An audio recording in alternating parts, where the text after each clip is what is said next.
In a galaxy not too far away, on the vibrant planet of Zorith, a group of alien girls prepared for an adventure that would take them light years away. These girls belonged to the Zorite species, known for their vivid hues and whimsical customs. With skin that shimmered in shades of turquoise, magenta, and neon green, they resembled walking rainbows. Each girl had unique features. Some had large, expressive eyes that changed color with their emotions, while others sported gravity-defying hair that floated like clouds around their heads. The Zorite were known for their playful nature, often engaging in elaborate social rituals that involved dance, song, and even synchronized floating. Among the group were four distinct personalities. Zara, the curious one, was always eager to learn about other cultures, her eyes sparkling with excitement at the thought of new experiences. Then there was Fizz, the skeptic, whose raised eyebrows and witty remarks kept the group grounded, often questioning the validity of everything they encountered. Next was Looney, the romantic, who believed in the power of love and was always dreaming of finding her soulmate, even among humans. Finally, there was Gree, the jokester, who could turn any situation into a laugh with her playful jabs and puns, often pushing the boundaries of their camaraderie. The Zorite girls boarded their sleek, luminescent ship, aptly named the Star Prowler, and set their sights on Earth. Their mission was simple yet ambitious: to study human behavior and social customs for a documentary they intended to share with their fellow Zorathians. As they breached the atmosphere, Gree quipped, "Do you think humans really eat that green mush they call food? I bet they only do it to trick us into thinking they're healthy." The others erupted in laughter, setting a light-hearted tone for their observations. Once they landed in a bustling human city, the alien girls stepped out onto the vibrant streets. Their eyes widened as they took in the sights, sounds, and peculiar scents surrounding them. Zara was the first to point out a group of humans devouring what appeared to be large, round, baked goods. "What are those? They look like your earthlings are trying to eat the sun," she exclaimed, her gaze fixated on the bizarre scene. As they wandered deeper into the city, they observed humans engaging in what they thought were strange social rituals. A man approached another and extended his hand, prompting Looney to gasp. "Is he trying to assert dominance? This is how they mate, isn't it?" Gree burst into laughter. No. It's just a handshake. You romantic. They do this to say hello." The girls couldn't contain their amusement as they witnessed humans using odd expressions: break a leg before a performance, spill the beans during conversations. Zara couldn't help but mockingly imitate their tones, which only fueled their laughter. As the day unfolded, the group shared their thoughts about the humans' behaviors, building camaraderie while setting the stage for their initial arrogance. I mean, look at them. They drive those strange wheeled boxes. What are they trying to escape from? Fizz teased, rolling her eyes at a car honking nearby. Looney chimed in. Perhaps they're racing to find love, just like me. The girls laughed together, their initial judgments paving the way for a journey filled with misunderstandings, humor, and unexpected lessons about the complexities of human life. Little did they know that their perspectives were about to change drastically as they navigated the bizarre and beautiful intricacies of Earth. As part of their mission on Earth, the Zorite girls learned about a cultural exchange program designed to foster interspecies understanding. Each alien was to be paired with a human partner for a week, allowing them to experience human life firsthand. Excitement filled the air as they gathered in a large, colorful hall where the selection would take place. A hall adorned with shimmering holograms depicting various Earth landmarks. "Are we really supposed to interact with these beings?" Fizz asked skeptically, crossing her arms. "What if they don't understand our brilliance? Or worse, what if they think we're the entertainment?" Gree quipped, earning a chuckle from the others. As the selection began, the girls were presented with images and profiles of potential human partners. Each girl scanned the profiles with varying degrees of interest. Zara was the first to react, her eyes lighting up at a photo of a confident, smiling young man named Ethan. "He looks like he could be fun. I'll take him." Looney, meanwhile, found herself intrigued by a gentle-looking artist named Maya, her heart fluttering at the thought of a potential romance. Gree quickly snatched the profile of a goofy-looking athlete named Jake, declaring, "He'll keep me entertained with his ridiculous antics." However, when Fizz came across a picture of a serious-looking young man named Lucas, she frowned in disdain. "This one looks like he's never had a fun day in his life. Pass." But as the humans arrived for their initial meeting, the girls' reactions shifted from disdain to curiosity, each one sizing up her assigned partner.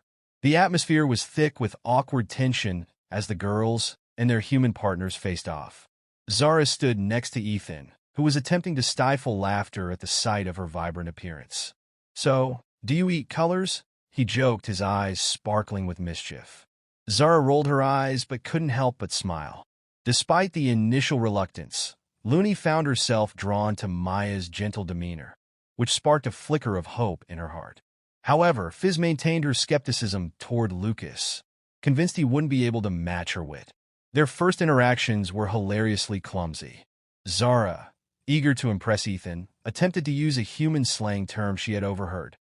"You really rock, my dude." But her awkward delivery led Ethan to burst out laughing, causing Zara to turn a bright shade of crimson. Meanwhile, Looney was struggling to understand human dating norms. "So, you just go out for coffee? Do you have to bring a gift or something?" she asked Maya, bewildered by the simplicity. "No gift necessary," Maya replied with a chuckle. "Just enjoy each other's company." As the days went by, the alien girls immersed themselves in human activities. Zara and Ethan explored amusement parks, where she discovered the thrill of roller coasters and the joy of eating cotton candy. Looney and Maya visited art galleries, allowing Looney to appreciate the beauty of human creativity and expression. Zara's skepticism began to fade as she shared laughter and experiences with Ethan. They found a rhythm together, navigating their cultural differences with playful banter and shared wonder. "You know, I never thought humans could be this fun," she admitted one day, her guard lowering. However, as Zara's feelings for Ethan deepened, conflict arose among the group. Fizz, who had grown increasingly annoyed by Zara's infatuation, pulled the others aside. "We can't let her get too close to a human. This isn't why we're here." Tension built as Zara felt torn between her friend's antics and her growing love for Ethan. In a pivotal moment, she confronted Fizz, saying, "I thought we were here to learn. Isn't it worth it to explore something new, even if it's with a human?" The stakes were high as Zara had to choose: remain loyal to her friends or embrace her feelings for Ethan and the unexpected connection they had formed. Zara sat on the edge of her bed, her mind racing. She had missed her last 2 cycles, and a growing sense of unease filled her stomach, which had nothing to do with the questionable earth food she had been trying. With a deep breath, she activated the small diagnostic device she had acquired from the Zorti marketplace, an odd little gadget that was supposed to test for various biological markers.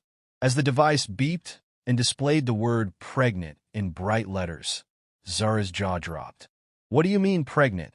she squeaked, her voice high-pitched in shock. "I just got used to this whole human dating thing. What does this even mean for me?" She rushed to the mirror, staring at her vibrant blue skin, her vivid hair, and the very essence of her Zorti identity. What will Ethan think? The gravity of the situation hit her, sending a wave of confusion crashing over her. She feared disappointing her friends, who had just begun to accept the idea of interspecies relationships. How could she explain to them that she was about to bring a human into her life? The thought of facing her friends felt more daunting than the prospect of explaining her alien heritage to her partner. After a few days of trying to navigate her feelings in solitude, Zara finally gathered her friends for a meeting. Fizz, Gree, and Looney sat in their living space, snacking on a bizarre earth delicacy called pizza, while Zara paced nervously. "Guys, I have something to tell you," she began, her voice trembling. "What is it? Did you discover more earth quirks?" Gree asked, her mouth full of cheese.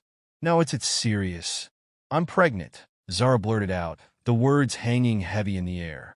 Silence engulfed the room, followed by an eruption of laughter from Gree. "Oh, come on. That's not funny. You can't be serious." "I am," Zara shot back, feeling a mix of desperation and amusement. "This isn't a joke. I don't even know what to do." As the reality sank in, Fiz's expression shifted from disbelief to concern. What about Ethan? How do you plan to raise a half-human, half-Zerati child? Our customs are completely different. Zara's heart sank. The weight of her decision loomed large as she struggled with the expectations of her own culture and the reality of her new life. Yet, as her friends rallied around her with their unique quirks and support, she began to feel a glimmer of hope amidst the chaos. Meanwhile, Ethan was grappling with the news on his own. When Zara finally confided in him, he sat there, his mouth agape, processing the weight of their situation. Pregnant? Like with a baby? He stammered, his excitement tinged with fear. This is a lot to take in. Zara nodded, her heart racing. I know. I never planned for this. I'm scared, Ethan. I don't want to mess this up. How do we even do this? Ethan took her hands, his warm grip reassuring.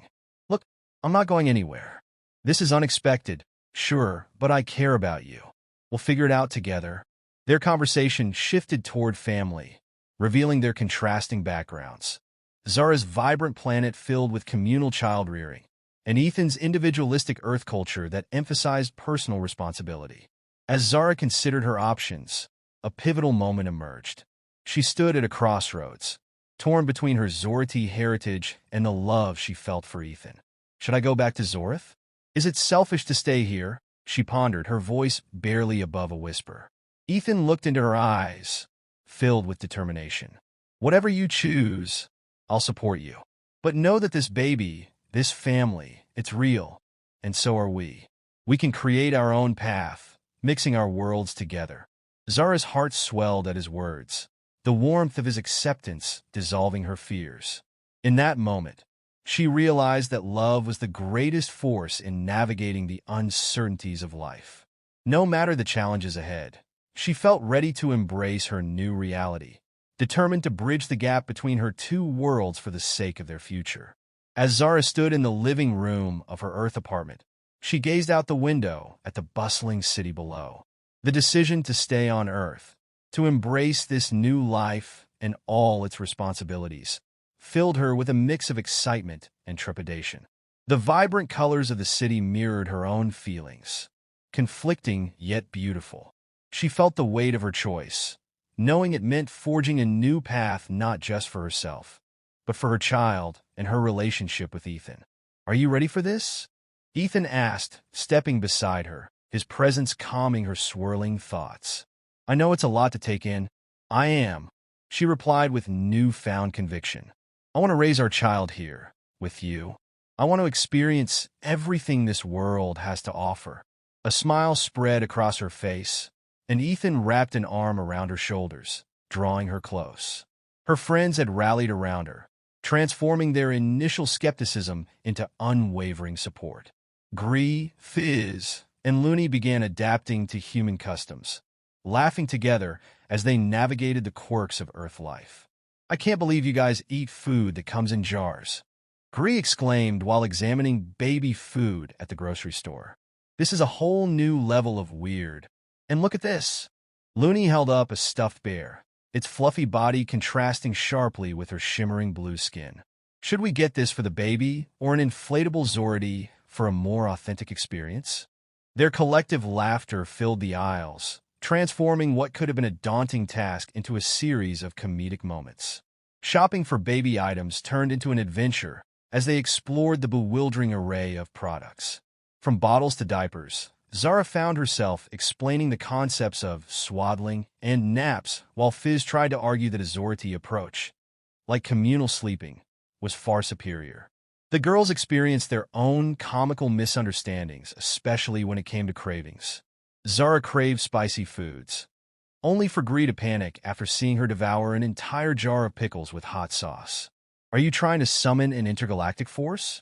This is not how pregnancy works, she joked, while the others erupted into laughter. As the weeks passed, the impending arrival of Zara's baby became a joyful celebration for everyone. To mark this new chapter, Zara and Ethan decided to host a gathering for their friends, a blend of human and Zorati traditions. They invited all their human acquaintances and their fellow alien girls, preparing for a unique cultural exchange. The celebration was a riot of colors and laughter. Zara wore a flowing dress made of iridescent fabric, while Ethan sported a stylish outfit that he felt was trendy on Earth. As they gathered in their apartment, they prepared a feast that combined both cuisines, serving spicy Zorti delicacies alongside classic human snacks. One by one, they took turns expressing what they had learned from one another. Ethan spoke about acceptance and growth, while Gree recounted the hilarity of their shopping escapades. Looney sang a heartfelt song that merged Zorti melodies with human rhythms, leaving the crowd in awe. As the celebration wrapped up, Zara felt a surge of excitement for the adventures ahead, not only as a mother, but as a member of a blended family. With their diverse backgrounds coming together, she was eager to explore more of Earth and eventually share her vibrant culture with her child. The cosmos held endless opportunities, and together, they would navigate the wondrous journey of intergalactic family dynamics.